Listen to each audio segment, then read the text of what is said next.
Good morning, everybody. This is Lynn from A Bit of Birdsong. I've missed everybody so much.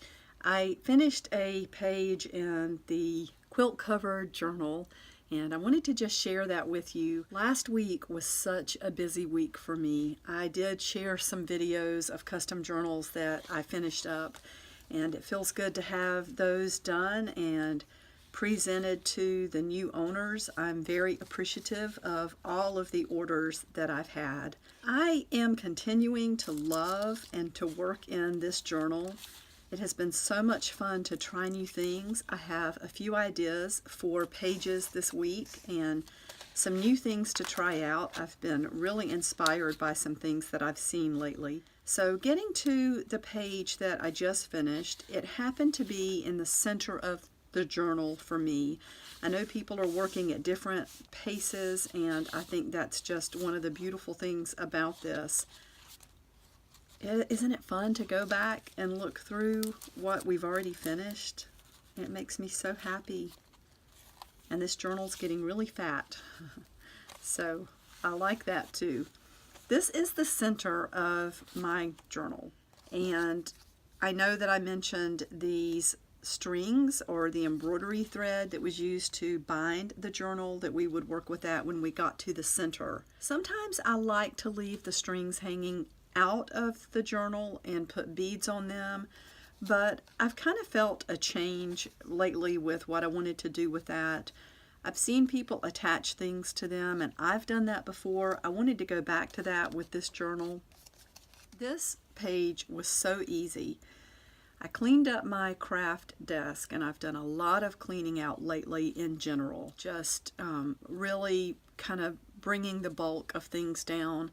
I love to have a lot of choices as far as, creating and making things, but when it gets to be where I can't walk and I can't see tabletops, it's time to clean out.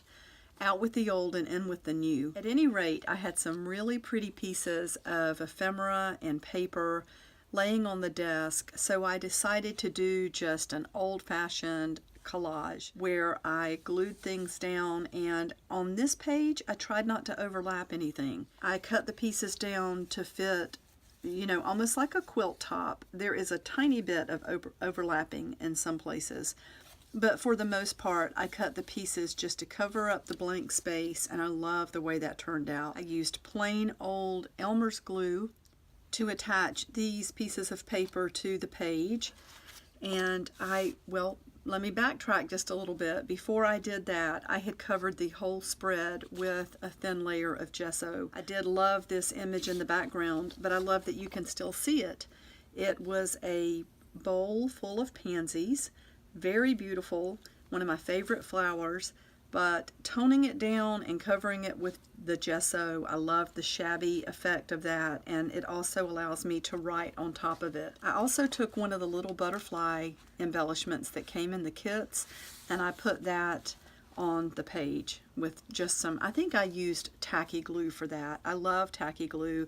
I love the fast grab. It glues, it holds, is what I'm trying to say, and it does seem to grab on really fast. I like that. I love the way this turned out. I took two of my really pretty stamps and just put some glue on them, laid the string across, and then put a piece of scrapbook paper cut to the exact size on the other side.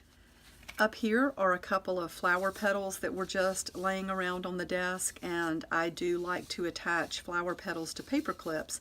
They already have the holes in them typically, so it's easy to just run the paper clip through and put the petals at the top, and you've got a pretty embellishment to put on the page. So that's everything for this page. I love this. I love the colors. Just some of these pieces were left over from the kit that I purchased from Amy Joy Studios for the New Orleans journal that was a custom journal. So that is that page. I'm going to move this to the side a little bit. I wanted to just show you a few things that I got lately. This little jar or perfume bottle was, oh, it smells so good. Estee Lauder. They make some really nice things. I wonder if anything will come out. Not really. I wish it would, because I would love to put some in this journal. Will that come off? Ooh, look at that. So that did just pull right out. Okay, so that should soak up anything that's left. Ooh, nice. We'll just cut that, and then I'll have a string to put in the center of the journal. That smells really nice. Okay, so I got totally sidetracked. I wanted to show you something that I did. It didn't turn out super fantastic, but I still like it. I took one of my favorite stamps. This one, you've seen her a lot, and just look how different she looks. I took some watercolor pencils, and I took some of the gelatos, the Faber-Castell, that I've just fallen in love with, and put some color on there. And the reason her face ended up so dark, it's watercolor pencil, and at one point I accidentally smeared some of the ink around her eyes, so I just kept making it darker, and it still works. It was really pretty at an earlier stage, but it does give me hope that this is something that I can do for my journals. And I wanted to share this because just putting a stamp on paper, it's very quick, and then you can sit down on the couch while you're watching TV or sitting in your garden and take some watercolor pencils or just regular, whatever you like to work with, and paint the stamp, and it's just so beautiful. One more thing that I wanted to show you, and this just pulled on my heartstrings so much. This was in some ephemera that I purchased, and this is the actual discharge paper for a soldier named Abel Haskins.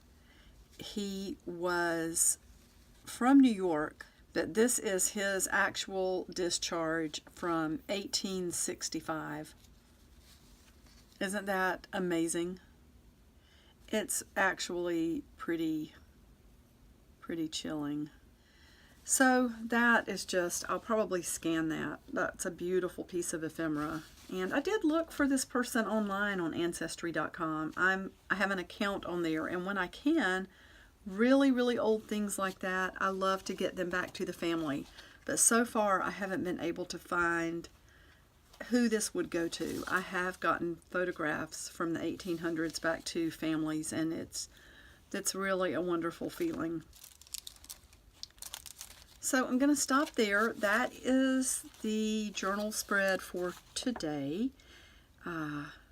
And hopefully I will have another one soon. I want to continue working through this series, and I hope that you all will forgive me for having lapses in videos. I am so busy.